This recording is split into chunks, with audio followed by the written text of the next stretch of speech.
فيما لا تزال مدينة الغردقة المصرية تحت هول الصدمة بعد التهام قرش بثوان معدودات سائحا روسيا الخميس. تمكنت السلطات من استخراج نصف جسد الضحية من بطن السمكة القاتلة.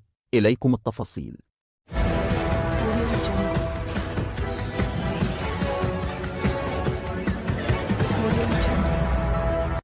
وكشفت مصادر العربية نوت اليوم السبت أن السلطات نجحت في استخراج نصف جثة السائح الروسي من بطن القرش، وهي الرأس والصدر والذراعين، قبل أن يقوم بهضمها. فيما نجح الصيادون في استخراج النصف الثاني من البحر وقت وقوع الحادث.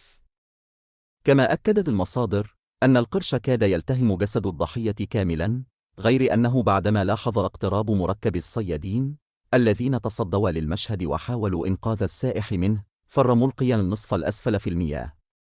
فانتشل الصيادون الجزء الأسفل